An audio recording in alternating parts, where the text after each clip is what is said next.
ನಮಸ್ಕಾರ ರೀ ಎಲ್ಲರೂ ಹೆಂಗದಿರಿ ಆರಾಮದಿರಿ ಅಂತ ಅನ್ಕೋತೀನಿ. ನಾನು ನಿಮ್ಮ ಪ್ರೀತಿಯ Gauri Kumar Swami. So welcome back to my channel Gauri Shivamath kitchen blogs. ಯಾರೆಲ್ಲ ಹೊಸದಾಗಿ ನನ್ನ ಚಾನಲ್ ನೋಡಾತಿರಲ್ಲ, ಪ್ಲೀಸ್ ನನ್ನ ಚಾನಲನ್ನು ಸಬ್ಸ್ಕ್ರೈಬ್ ಮಾಡಿ ನೋಡ್ರಿ. ಇವತ್ತಿನ ರೆಸಿಪಿ ಮಧ್ಯಾಹ್ನದ ಊಟದ ರೆಸಿಪಿ. ನಾನು ಇವತ್ತ ಬಾಳೆಹಣ್ಣು ಆಮೇಲೆ ಮಾವಿನ ಹಣ್ಣು ಹಾಕಿ ಶಿಕರ್ನಿಯನ್ನು ಮಾಡಿದ್ದೀವಿ. ತುಂಬಾ ರುಚಿಯಾಗಿತ್ತು. ಅದ್ರ ಜೊತೆ ಜವಾರಿ ಮಡಕಿ ಕಾಳು ಪಲ್ಯ ಮಾಡಿದ್ವಿ. ಹಾಗಾದರೆ ರೆಸಿಪಿ ಸ್ಟಾರ್ಟ್ ಮಾಡೋಣ ಬರ್ರಿ. ನಾನಿಲ್ಲೇ ಬಾಳೆಹಣ್ಣು ಆಮೇಲೆ ಮಾವಿನ ಹಣ್ಣು ಶಿಕರ್ನಿ ಮಾಡೋದಕ್ಕೆ 4 ಮಾವಿನ ಹಣ್ಣನ್ನು ತೊಗೊಂಡಿದ್ದೀನಿ ರೀ. ಅದ್ರ ಜೊತೆ 4 ಬಾಳೆಹಣ್ಣನ್ನು ತೊಗೊಂಡಿದ್ದೀನಿ. ಮೊದಲು ಮಾವಿನ ಹಣ್ಣನ್ನು ಚಲೋತ್ನಾಗ ತೊಳೆದು ಆಮೇಲೆ ತುಂಬನ ತೆಗೆದು ಅದನ್ನು ಹಿಂಡ್ಕೊಂಡ್ಬಿಡೋಣ್ರಿ. ಯಾರೆಲ್ಲ ಹೊಸದಾಗಿ ನನ್ನ ಚಾನಲನ್ನು ನೋಡಾತಿರಲ್ಲ, ಪ್ಲೀಸ್ ನನ್ನ ಚಾನಲನ್ನು ಸಬ್ಸ್ಕ್ರೈಬ್ ಮಾಡಿ ಪೂರ್ತಿ ವಿಡಿಯೋಗಳನ್ನು ನೋಡಿ. ಅದೇ ರೀತಿ ಬೆಲ್ ಐಕಾನನ್ನು ಒತ್ತಿ. ಹಾಗೆ ಒತ್ತಿದಾಗ ಮಾತ್ರ ನಾನು ಹಾಕುವಂಥ ಹೊಸ ವಿಡಿಯೋಗಳ ನೋಟಿಫಿಕೇಷನ್ ನಿಮಗೆ ಬರ್ತಾವೆ. ಸೊ ಮಾವಿನ ಹಣ್ಣಿಂದು ಈ ಥರ ಹಣ್ಣನ್ನು ಎಲ್ಲ ತೆಗೆದ ನಂತರ ಅದಕ್ಕೆ ರುಚಿಗೆ ತಕ್ಕಷ್ಟು ಉಪ್ಪನ್ನು ಹಾಕೊಳ್ಳೋಣ್ರಿ. ಆಮೇಲೆ ನಾವೇನು ಬಾಳೆಹಣ್ಣನ್ನು ತೊಗೊಂಡಿದ್ವಲ್ರಿ ಅದನ್ನು ಸಣ್ಣದಾಗಿ ಕಟ್ ಮಾಡಿ ಮಾವಿನ ಹಣ್ಣಿನೊಳಗೆ ಹಾಕೊಂಡ್ಬಿಡೋನು. ಯಾರೆಲ್ಲ ಬಿಜಾಪುರದವರು ಮುದ್ದೇಬಾಳದವರು ನೋಡಾಕತ್ತಿರಲ್ಲ, ಪ್ಲೀಸ್ ಕಮೆಂಟ್ ಮಾಡಿರಿ ಹಾಯ್ ಅಂತ. ಅದೇ ರೀತಿ ನನ್ನ ಇನ್ಸ್ಟಾಗ್ರಾಮು ಫೇಸ್ಬುಕ್ ಪೇಜನ್ನು ಫಾಲೋ ಮಾಡಿರಿ, ಯೂಟ್ಯೂಬ್ ಚಾನಲನ್ನು ಸಬ್ಸ್ಕ್ರೈಬ್ ಮಾಡಿರಿ. ಸೊ ಉತ್ತರ ಕರ್ನಾಟಕದ ರೆಸಿಪಿಗಳು ನಿಮಗೆ ಇಷ್ಟ ಆಗಕತ್ತಿದ್ರೆ ಲೈಕ್ ಮಾಡಿರಿ, ಶೇರ್ ಮಾಡಿರಿ. ಹಾಗೆ ನೋಡಿರಿ, ಈ ಥರ ಬಾಳೆಹಣ್ಣನ್ನು ಒಂದೊಂದಾಗಿ ಕಟ್ ಮಾಡಿ ಹಾಕೊಂಡ್ಬಿಡ್ಬೇಕು. ಸೊ ಇದು ರುಚಿ ಮಾತ್ರ ಸೂಪರಾಗಿ ಬರ್ತೈತ್ರಿ. ನೀವು ಒಮ್ಮೆರೆ ಈ ಥರ ಟ್ರೈ ಮಾಡಿದ್ರೆ ನನಗೆ ಕಮೆಂಟ್ ಮೂಲಕ ತಿಳಿಸಿ ಹೇಳ್ರಿ, ನೀವು ಯಾವ ರೀತಿ ಮನೆಯಲ್ಲಿ ಶಿಕರ್ನಿ ಮಾಡ್ತೀರಂತ. ಸೊ ಮಾವಿನಕಾಯಿ ಸೀಸನ್ ಆದ್ರಿಂದ ದಿನ ಒಂದೊಂದು ಥರ ಏನಪ್ಪ ರೆಸಿಪಿ ಮಾಡೋದು ಅಂತ ವಿಚಾರ ಬಂದಾಗ ಈ ಥರ ಐಡಿಯಾಗಳು ಹೊಸದಾಗಿ ಬರ್ತಿರ್ತಾವೆ ನೋಡ್ರಿ. ಸೊ ಇದೇ ಥರ 4 ಬಾಳೆಹಣ್ಣನ್ನು ಕಟ್ ಮಾಡಿ ಇದನ್ನು ಇದ್ರಾಗ ಹಾಕಿಬಿಡ್ಬೇಕ್ರಿ. ಹಾಕಿ ಚಲೋತ್ನಾಗಿ ಮಿಕ್ಸ್ ಮಾಡಿಬಿಡ್ಬೇಕು. ಅದೇ ರೀತಿ ನನ್ನ ಇನ್ಸ್ಟಾಗ್ರಾಮ್ ಪೇಜು ಫೇಸ್ಬುಕ್ ಪೇಜನ್ನು ಫಾಲೋ ಮಾಡಿರಿ.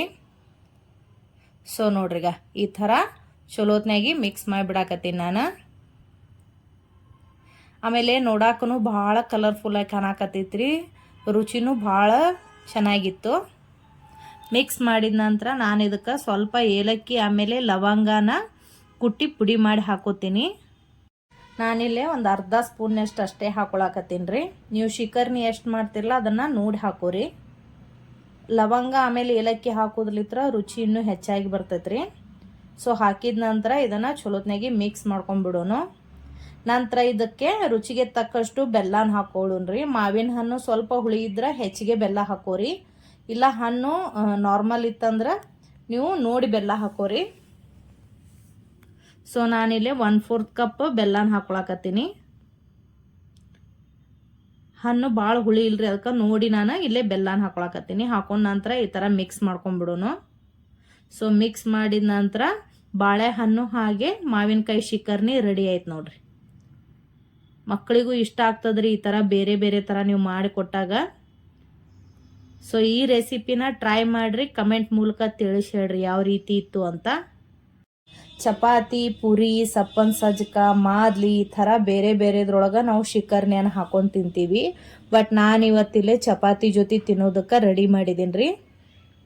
ನಂತರ ನಾನಿಲ್ಲೇ ಜವಾರಿ ಮಡಕಿ ಕಾಳನ್ನು ನೆನೆ ಹಾಕಿಟ್ಟಿದ್ದೀನಿ ರೀ, ಮೊಳಕೆ ಹೊಡೆದಿದ್ದು. ಸೊ ಜವಾರಿ ಇದ್ದುದ್ರಲಿತ್ರ ಮೊಳಕೆ ಹೊಡೆದ್ರೂ ಸ್ವಲ್ಪ ಬೆರೆಸಿರ್ತಾವ್ರಿ. ಸೊ ಅದಕ್ಕೆ ಒಂದು ಕುದಿಯನ್ನು ಕುದಿಸಿ ಇದನ್ನು ಪಲ್ಯ ಮಾಡಾಕತ್ತೀನಿ. ಯಾಕಂದ್ರೆ ಮನೆಯಲ್ಲಿ ವಯಸ್ಸಾದವರು ಆಮೇಲೆ ಮಕ್ಳು ಇರ್ತಾರಲ್ರಿ, ಅಷ್ಟು ಬಿರುಸನ್ನು ತಿನ್ನಂಗಿಲ್ಲ ಅನ್ನೋ ಕಾರಣಕ್ಕೆ ನಾನಿಲ್ಲೇ ಒಂದು ಸ್ವಲ್ಪ ಕುದಿಸ್ತೀನಿ ರೀ. ನಾನು ಒಂದೇ ಸೀಟಿ ಹೊಡ್ಸಿದ್ರೆ ಸಾಕು ನೋಡ್ರಿ. ಸೊ ಇದನ್ನು ಒಗ್ಗರಣೆಯನ್ನು ಹಾಕೊಂಡ್ಬಿಡೋನು. ಅದಕ್ಕೆ 2 ಸ್ಪೂನು ಎಣ್ಣೆನ ಹಾಕೊಳಕತ್ತೀನಿ ರೀ ನಾನಿಲ್ಲೇ.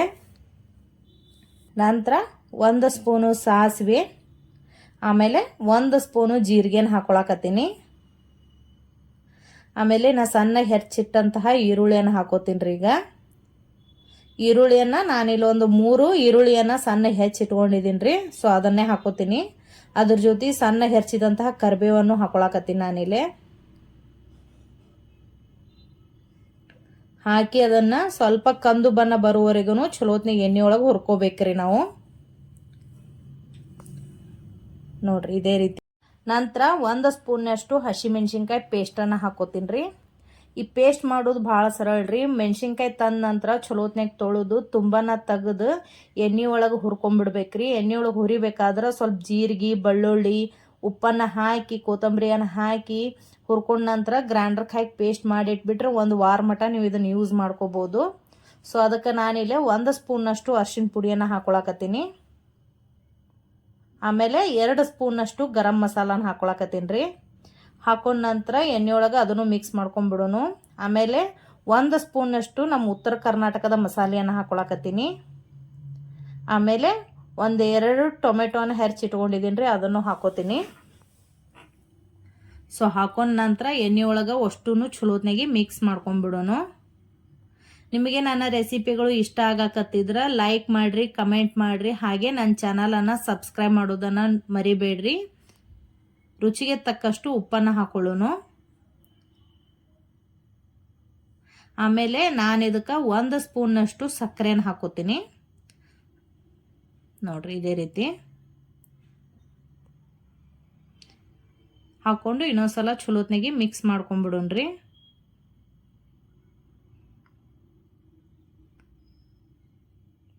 ಆಮೇಲೆ ನಾವೇನು ಮಡಿಕೆ ಕಾಳನ್ನು ಕುದಿಯಕ್ಕೆ ಇಟ್ಟಿದ್ವಲ್ರಿ, ಕುದ್ದಂತಹ ಮಡಿಕೆ ಕಾಳನ್ನು ಈಗ ಇದ್ರಾಗ ತೆಗೆದು ಒಗ್ಗರಣೆ ಒಳಗೆ ಹಾಕೊಂಡ್ಬಿಡೋಣ್ರಿ.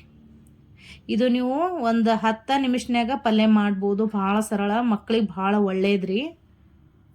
ಸೊ ಈ ಥರ ಮಕ್ಳಿಗೆ ನೀವು ಮಾಡಿ ತಿನ್ನಿಸ್ಬೋದು. ಆಮೇಲೆ ಇದನ್ನು ನೀವು ಲಂಚ್ ಬಾಕ್ಸಿಗೆ ಸಹ ಮಾಡಿ ಕಟ್ಬೋದು. ಹಾಕಿದ ನಂತರ ಚಲೋತ್ನಾಗಿ ಎಲ್ಲಾನು ಮಿಕ್ಸ್ ಮಾಡ್ಕೊಂಡ್ಬಿಡೋನು. ನೋಡ್ರಿ ಇದೇ ರೀತಿ ಮಿಕ್ಸ್ ಮಾಡಿದ ನಂತರ ನಾವೇನಿಲ್ಲಿ ಮಡಿಕೆ ಕಾಳು ಕುದಿಸಿದ್ವಿ ಅಲ್ರಿ, ಅದೇ ನೀರನ್ನು ಇನ್ನೊಂದು ಚೂರು ಇದಕ್ಕೆ ಹಾಕಿ ಕುದಿಯಕ್ಕೆ ಇಟ್ಬಿಡೋಣ್ರಿ. ಮೇಲೆ ನಾವು ಸ್ವಲ್ಪ ಸಣ್ಣ ಹೆಚ್ಚಿದಂತಹ ಕೊತ್ತಂಬರಿಯನ್ನು ಹಾಕೋತೀನಿ. ಹಾಕಿದ್ರೆ ಈ ಪಲ್ಯ ರೆಡಿ ನೋಡ್ರಿ. ಇವತ್ತು ನಾವು ಚಪಾತಿ ಜೊತೆ ಮಡಿಕೆ ಕಾಳು ಪಲ್ಯ ಆಮೇಲೆ ಬಾಳೆಹಣ್ಣು ಮಾವಿನಕಾಯಿಗೆ ಶಿಕರ್ನಿ ಮಾಡಿದ್ದೀವ್ರಿ. ನಿಮಗೆ ಈ ರೆಸಿಪಿ ಇಷ್ಟ ಆದ್ರೆ ಲೈಕ್ ಮಾಡಿ, ಕಮೆಂಟ್ ಮಾಡಿ, ಶೇರ್ ಮಾಡಿರಿ. ಅದೇ ರೀತಿ ನನ್ನ ಇನ್ಸ್ಟಾಗ್ರಾಮ್ ಪೇಜು, ಫೇಸ್ಬುಕ್ ಪೇಜನ್ನು ಫಾಲೋ ಮಾಡಿರಿ. ಸೊ ನಿಮಗೆ ಉತ್ತರ ಕರ್ನಾಟಕದ ರೆಸಿಪಿಗಳು ಇಷ್ಟ ಆಗಕತ್ತಿದ್ರೆ ಕಮೆಂಟ್ ಮಾಡೋದನ್ನು ಮರಿಬೇಡ್ರಿ. ನೋಡ್ರಿ ಇದೊಂದು 10 ನಿಮಿಷ ಕುದ್ರೆ ಸಾಕು, ಪಲ್ಯ ರೆಡಿ ಆಗಿಬಿಡ್ತೈತೆ ನೋಡ್ರಿ.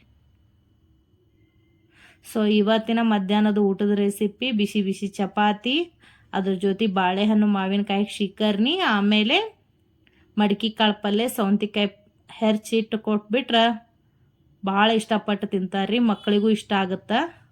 ಆಮೇಲೆ ನೋಡೋದಕ್ಕೂ ಎಷ್ಟು ಕಲರ್ಫುಲ್ಲಾಗಿ ಕಾಣಕತ್ತೈತೆ ನೋಡ್ರಿ. ವಿಡಿಯೋ ನೋಡಿದ್ದಕ್ಕೆ ಧನ್ಯವಾದಗಳು.